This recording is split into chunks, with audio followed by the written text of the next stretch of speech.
Summary of A View from the Bridge by Arthur Miller.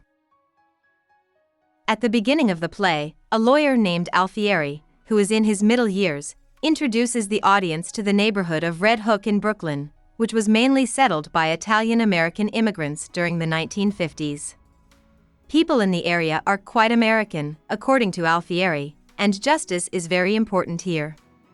Eddie Carbone is a longshoreman who works on the docks, and Alfieri points him out. Eddie sees his sister Catherine on his way home from work. He takes care of her like a daughter. He tells Beatrice, his wife, that her Italian cousins have come. They are coming into the country illegally and will stay at Eddie's place. Eddie doesn't want Catherine to go to her new job as a typist, but Catherine tells him about it at dinner. He gives in after Beatrice scolds him and lets her take the job. He makes fun of the fact that he never figured on Catherine growing up and telling him she was going to move out. Mario and Rodolfo, Beatrice's cousins, come to the room. Thanks to Eddie for letting them stay at his house, they are excited about the job. These people are from Italy and can't find work where they are from. So they came to America to work and send money back to their families. Rodolfo telling Catherine that he wants to stay in the US and get rich makes Catherine very interested in him. He sings Catherine a song called Paper Doll until Eddie tells him to be quiet. This way, their neighbors won't know that someone is living with them and will call the Immigration Bureau. In his speech, Alfieri says that while Rodolfo and Marco were living in the flat, there was a trouble that would not go away. A few weeks after they moved in, Eddie can't wait for Rodolfo and Catherine to come home from the movies at night. He tells Beatrice that Rodolfo is weird, and the other longshoremen call him Paper Doll because he sings so much.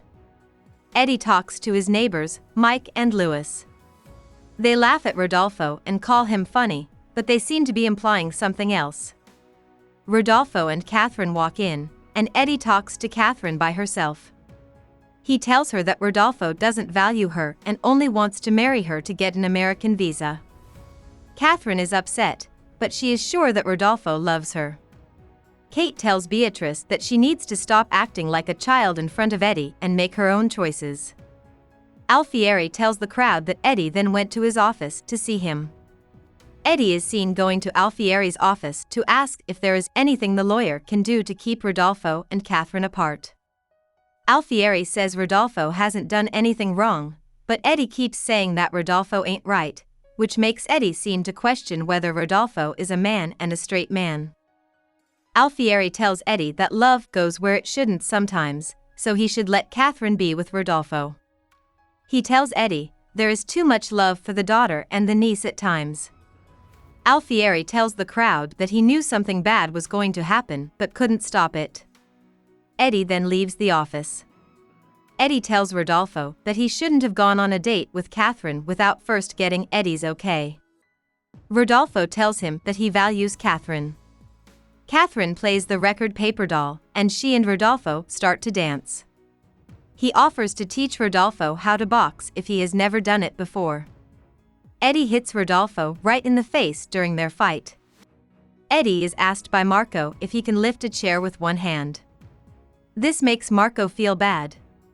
He can't, so Marco lifts the chair up over his head and faces Eddie in a way that looks almost dangerous. The play jumps ahead to December 23rd in Act 2.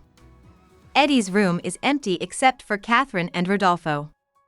Catherine asks Rodolfo if he would be willing to move to Italy with her. He says it would be silly to go back to Italy where there are no jobs, but he also says he's not interested in Catherine just to become an American citizen. Rodolfo asks Catherine why she is so scared of Eddie. Catherine says she doesn't want to upset him because he has been nice to her. Kate starts to cry when Rodolfo tells her she has to leave Eddie. They go to a room. Eddie is very angry when he gets to the flat and sees Rodolfo and Catherine leaving the same bedroom. He tells Rodolfo to leave and then hugs and kisses Catherine. Rodolfo is shocked and charges Eddie. Eddie grabs Rodolfo by the arms and kisses him hard. Alfieri tells the crowd that the last time he saw Eddie was on the 27th.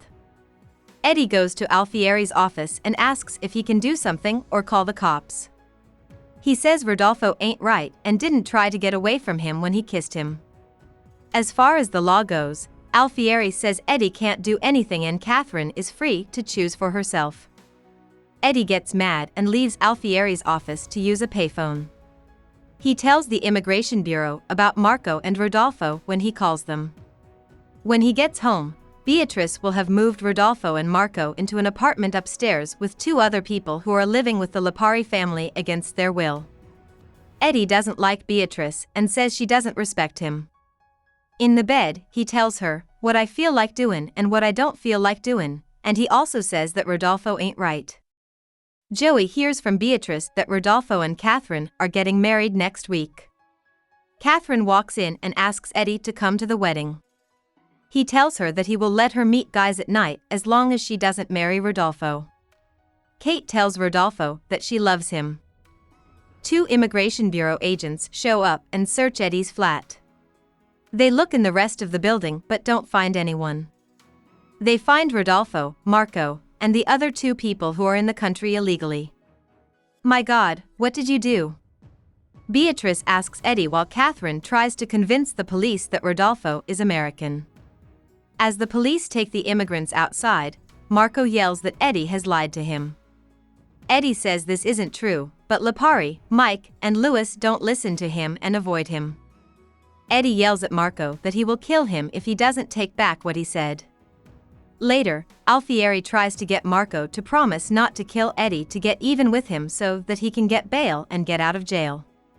Marco says it would be unfair not to get back at them, but he reluctantly agrees to the promise. The play then jumps to Catherine's wedding day.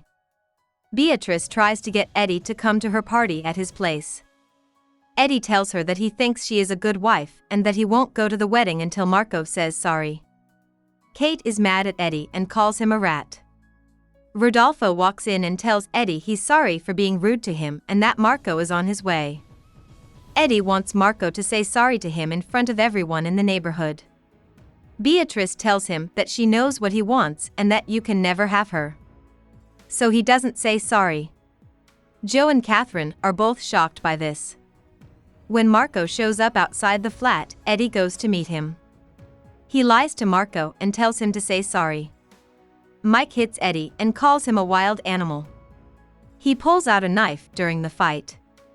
When he tries to attack Marco, Marco grabs him and stabs Eddie with the knife. Eddie trips and dies in Beatrice's arms. Even though Eddie did bad things, Alfieri tells the audience at the end of the play that he was still a pure person, not purely good, but himself purely.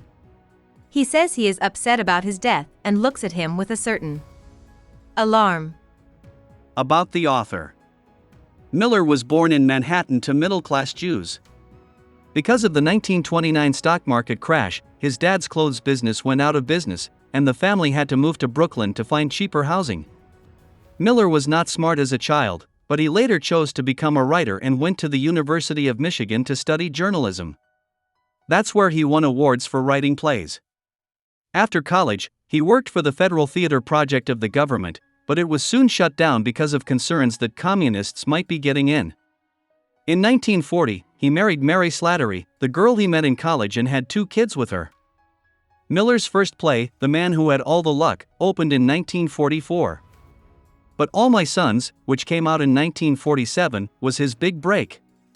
In 1948, he wrote Death of a Salesman, a play that made him famous and won both the Tony Award and the Pulitzer Prize. Miller wrote The Crucible in 1952. It was a play about the Salem witch trials in 1692 and was meant to be a metaphor for the purges of artists and media figures by the House Un-American Activities Committee. Miller spoke to this group, but he wouldn't say that any of his friends were communists, so he was put on a blacklist. In 1955, he wrote A View from the Bridge. He married the movie star Marilyn Monroe in 1956. In 1961, they split up. Inga Morath was his third wife.